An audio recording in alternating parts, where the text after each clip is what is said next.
Jurgen, just to go back to that question I did ask to Craig, do you think that he does regret not leaving Spurs sooner? Do you think he should have? I mean, he's been loyal to Spurs for so long, and he loves that club. It's him. He came through that club, and it's a big club too. So I don't blame him for waiting until now to leave and to go for titles, to go for trophies. He had the hope that to win something with Spurs, and almost did it with the Champions League final. But I think he lives in the moment. He understands the moment is now.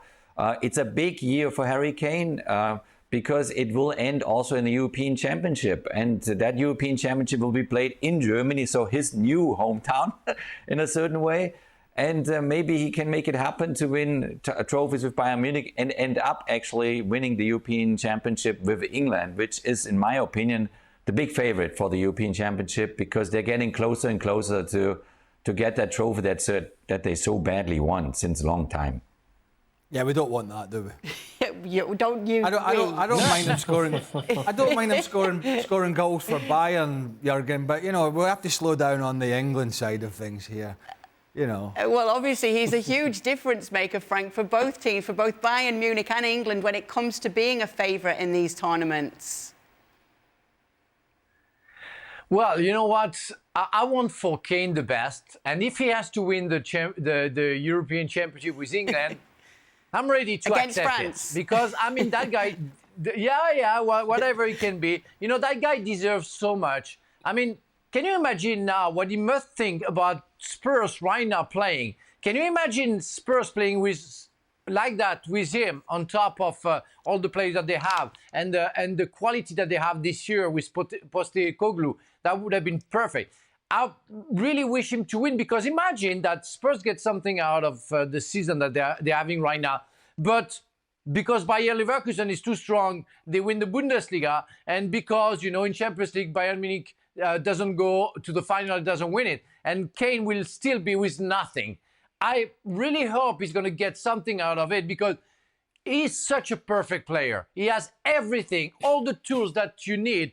When he didn't sign for Real Madrid, I said, that's a big mistake from Real Madrid, because that guy is really the striker. I mean, Jurgen can tell us, you know, all the quality that he has. And I think he has everything. Cleverness, physically, technique, awareness. He knows everything, and he feels the game. And it's why, you know, I would say that I really wish him to win something this season, because that guy so far has nothing, and he shouldn't be like that. And on top of all of that, Jurgen, you know he's probably not going to give you any trouble either as a coach. Yeah, I mean, the wonderful side of him as well is his personality, is his character. He's just a fantastic lad. He's just a fantastic person. And obviously, he's just a couple of months now in Munich, so he's not running there, the locker room yet. But the more he feels comfortable in Munich, the more he kind of gets his hands around his teammates, and especially the younger players, the more he will lead that locker room as well. And I think this is a big plus that he's obviously has in the English side. You can see on his English team that he's the boss. I mean, they're all looking up to him. They're all, you know, wait until he opens up his mouth and says something. And I think Gareth Southgate knows exactly what kind of a captain he has. So he's ready. He's ready to cash in. And I really hope, as Frank said, I really hope that he gets to cash in this year or in 2024 with some trophies. And let's see, Greg, if it's going to be the European Championship or not. Don't. Stevie Nick will have a heart attack if England win Euros. Trust me. But, you know, one of the interesting things is Harry Kane's quality going to be enough to mask the other deficiencies that seem to crop up in this Bayern side every now and again? They went out of the Poco in a shock result. They got beaten by Eintracht Frankfurt 5-1 recently. It just came out the blue. And you feel Thomas Tuchel's still been harping on about this midfield position where he wants a 6 in there, and at the back, they haven't always looked as solid. These are the little things that are going to creep up, that particularly in the elite games come the end of the season, and particularly in the Champions League, that's going to bite them in the backside. And the big question is can they solve those issues? I mean, I don't know if they're going to go back in for a Paulinho in January or not, I know they tried hard to get the holding midfield player from Fulham in the summer. It didn't work.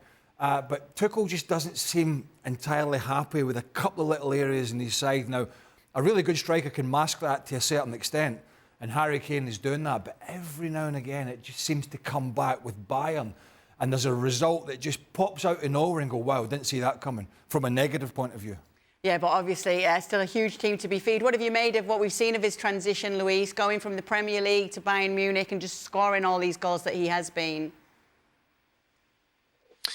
I think that the adaptation has been impressive, honestly, because we knew that he will be good. The guys just mentioned about his quality, awareness, the football intelligence, his definition. We are talking about a top-class striker, something that on these days is very difficult to find. A player who is going to score 25, 30 goals is very difficult to find. And he just adapts to the team, to a totally different way or style of play, totally different competition, because we know that even though the Premier League is very intense, Bundesliga is played in a different way. So I think it is really impressive. We knew it, but we didn't expect that he was going to do so well. And so far, he's been probably the best striker of the competition in Europe. So let's see if he can manage to keep that consistency until the end of the season, and probably Bayern will have the chance of winning if my good friend Xabi Alonso doesn't continue doing what he's doing the best. Don't forget, Bayer Leverkusen lose Boniface for a period because of the AFCON. Patrick Schick is back fit again, scoring again this week. Very good player. Florian Wirtz behind, so it's not the end of the world, particularly with Patrick Schick fit again. But Boniface has been excellent for them. Off the top of my head, I'm not sure who Bayern are losing, if anybody, but they're certainly not losing Harry Kane to the African Cup of Nations. So that's going to be a little bit of pressure on Xabi Alonso and Bayer Leverkusen. But it's really, bearing in mind Borussia Dortmund are certainly not in the title race this year, and they have been the sort of go-to team. It's refreshing that Leverkusen have stepped up in the manner in which they have.